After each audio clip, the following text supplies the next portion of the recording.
আমি পারভেজ আহমেদ। আমি কাউন্সিলর হিসাবে আছি এখানে লন্ডন বরো অফ ডেন্টে। আমি একজন ফর্মার মেয়র হিসাবে ছিলাম।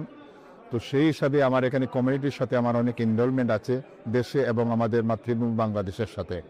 প্রথমে আমি ধন্যবাদ জানাচ্ছি আমাদের লুৎফুর ভাই এবং জাকির ভাইকে আমাকে আজকে এখানে ইনভাইট করার জন্য। বিশেষ করে আমি আসছি আজকে এখানে এনআরবি হসপিটাল যেটা হতে যাচ্ছে বাংলাদেশের উসমানীনগর বালাগঞ্জ থানাতে। তো সেটা আসলে ডিপ্রাইভ এরিয়া বলবো না, বা ডিপ্রাইভ মানুষদেরকে বিশেষ করে সাহায্য সহযোগিতা করার জন্য, মেডিকেলি ট্রিটমেন্ট দেওয়ার জন্য এই হসপিটালে উদ্যোগ নেওয়া হয়েছে। তো যেহেতু বিলেত প্রবাসী আমরা, এখানে অনেক আমাদের বাংলাদেশি, বিশেষ করে আমাদের সিলেট অঞ্চল থেকে বাংলাদেশে অনেক আছেন। তো আমরা সবাই মিলে যদি একত্রিতভাবে এই উদ্যোগটা নেই, তাহলে আমরা এই হসপিটালটাকে সাকসেসফুল করতে পারবো অতি কম সময়ের মধ্যে।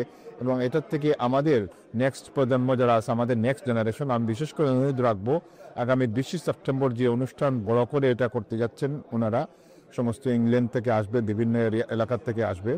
আমাদের নেক্সট জেনারেশন, আমাদের বাচ্চা ছেলে মেয়ে যারা আছে, ওদেরকে যতটুকু পারি আমরা এঙ্গেজ করতে পারি, নিয়ে আসতে পারি, অথবা ওদেরকে যেন ডিজিটালের মাধ্যমে, ইন্টারনেটের মাধ্যমে ওদেরকে আমরা মেসেজটা পৌঁছে দিতে পারি।